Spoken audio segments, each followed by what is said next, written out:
საერთაშორისო გამჭვირვალობის ხელმძღვანელი იქცევა საშინლად. არ მოგწონთ ეკაგიგაური? ივანიშვილის ანტიკორუფციული სამსახურის შექმნა დღეს აღიარა, რომ საერთაშორისო გამჭვირვალობა საქართველოს მიერ გამოგზავნილ კორუფციულ საქმეებს მიზანმიმართულად არ იძიებს. რეჟდენ კუპრაშვილი ამბობს, რომ ორგანიზაციის ხელმძღვანელი ეკაგიგაურის საშინლად იქცევა. ამიტომ თაროზე შემოდო ყველა ის კორუფციული საქმე, რომელიც 2 წლის განმავლობაში ორგანიზაციამ კუპრაშვილის უწყებას გამოსაძიებლად გაუგზავნა. კუპრაშვილს დაავიწყდა, რომ მისი ფუნქცია არასამთავრობო ორგანიზაციების დევნა, არამედ კორუფციასთან ბრძოლა. თქვენი ფუნქცია რა არის, ბატონო რაჟდენ? თქვენ რომელი სამსახურის ხელმძღვანელი ბრძანდებით ხომ? თქვენ ხართ ანტიკორუფციული სამსახურის ხელმძღვანელი.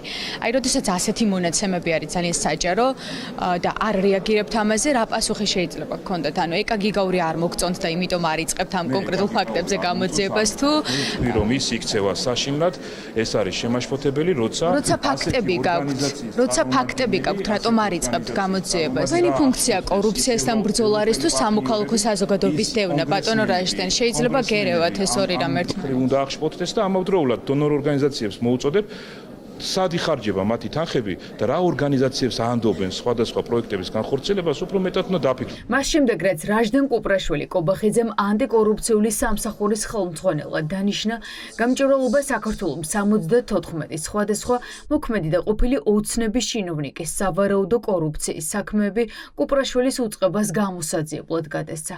თუმცა ამ დრომდე არც ერთ საქმეზე კუპრაშვილს გამოძიება არ დაუწყია. რატომ არ იძიებს კუპრაშვილი თიაის მიწოდებულ სავარაუდო კორუფციულ საქმეებს? ამ ღია კითხვით გამჭვირვალობის ოფისმა კუპრაშვილს მიმართა და თან დაურთო ოცნების იმ ჩინოვნიკების სია, ვინც წლების განმავლობაში მილიონობით ლარს სავარაუდოდ სხვადასხვა კორუფციული გარიგებებით სახელმწიფოს ბიუჯეტიდან იღებდა. მე მაქვს მასთან კითხვა, რამდენი შემთხვევა აღმოაჩინა კორუფციული ნიშნების და რამდენი შემთხვევა გააგზავნა პროკურატურაში. ის ამას არ აკეთებს და ბევრი შემთხვევა არის დეპუტატები, ყოფილი დეპუტატები, მილიონერი ქართული ოცნების წევრები, რომლებიც და არა მილიონერები, ასევე ჩვეულებრივი წევრები, რომლებთა დეკლარაციაში არის მინუსი. ანუ მათი შემოსავლები და მათი ხარჯები ერთმანეთს არ ემთხვევა, ხო? ამის ერთ-ერთი ყველაზე თვალსაჩინო მაგალითი იყო მაგალითად ყოფილი პრემიერ-მინისტრი ირაკლი ღარიბაშვილი, რომელზეც ბევრი გამოძიება იყო, როგორ დააფინანსა მის ფრენები, სამთავრობო თვითმფრინავი და ასე შემდეგ. და ბოლო 2 წლის განმავლობაში რაჟდენ კუპრაშვილს ზუსტად უნდა შეემოწმებინა ირაკლი ღარიბაშვილის დეკლარაცია. მას ჰქონდა ეს ვალდებულება და ჩვენ დღემდე არ ვიცით რა შედეგი დასრულდა ეს. დააჯარიმა თუ არა ირაკლი ღარიბაშვილი, ან გამოავლინა თუ არა კორუფციის ნიშნები. ეს არის სია იმ პირებისა, ვის ჯიბეშიც მიდის ხალხის ფული. თიაის მტკიცებით სავარაუდო სახელმწიფო კორუფციული გარიგებებით სარგებლობს ოცნების მილიონერი დეპუტატები ვიქტორ ჯაფარიძე და ანზორ ბოლქვაძე. მათი კომპანიები უკონკურენტო ტენდერებსა და გამარტივებულ შესყიდვებს იღებენ და ბიუჯეტიდან მილიონობით ლარის ოდენობის შემოსავალს იღებენ. თუმცა ეს ანტიკორუფციული სამსახურის შეფს არ აინტერესებს. არადა მისი ვალდებულებაა მათი შემოსავლები მათსავე დეკლარაციას შეადაროს და შეისწავლოს საიდან მოდის ეს ფული. რაც შეეხება იმ ორგანიზაციებს, ვინც ამას აკრიტიკებს, ამ ორგანიზაციებს უნდა კითხოთ. ორგანიზაციებზე არ არის საუბარი, ჩვენს ევროპელ პარტნიორებზე გეტყვით.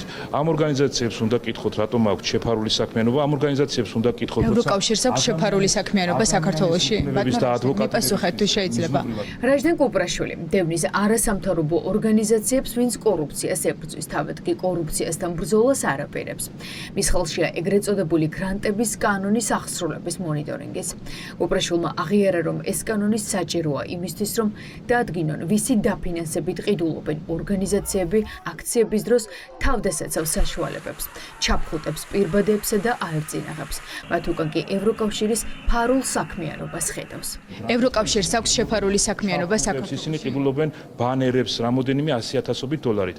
ამის შემდგომ ევროკავშირს აქვს შეფარული საქმიანობა საქართველოში. ამ კითხვაზე გამიცით პასუხი თუ შეიძლება. და იცავენ იმ ორგანიზაციებს, აქ კიდე დამატებითი კითხვები არის. ძალადობის მსხვერპლი ქალებისთან არის მიმართული ეს თანხები. თუმცა იცავენ და ის თანხა უნდა მოხმარდეს ძალადობის მსხვერპლ ქალების, ესე ვთქვათ, დახმარებას, მაშინ რატო დაიხარჯა ის ფულები ჩაფხუტებში და პირბადეებში, ბანერებში და ასე შემდეგ.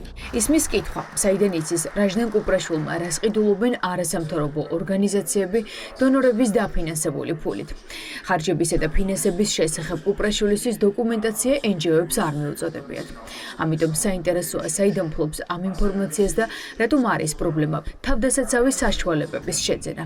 როცა ცნობილია, რომ სისხლიანი ნოემბრის მოვლენების დროს სახელმწიფომ დარბევის დროს წყლის ჭალში სპეციალური ხუთავი ნივთიერებები გამოიყენა. პირბადე არის ერთ-ერთი საშუალება იმისა, რომ ეს ინტენსიური კვალი ამ ნივთიერების გარკვეულწილად შეამსუბუქო და ადამიანი არ დაზიანდეს, მაშინ როდესაც სახელმწიფო არ ზრუნავს ამაზე, რომ ადამიანებმა რაც შეიძლება ნაკლები ზიანი მიიღონ თუ სპეციალური საშუალებების გამოყენება საჭიროა ხოლმე, მაგრამ ჩვენ რა შემთხვევებიც ვნახეთ, საერთოდ არ არსებობდა საფუძველი სპეციალური საშუალებების გამოყენების, მაგრამ ასე მაინც იყენებდა შინაგან საქმეთა სამინისტრო ამ საშუალებებს კანონის დარღვევით.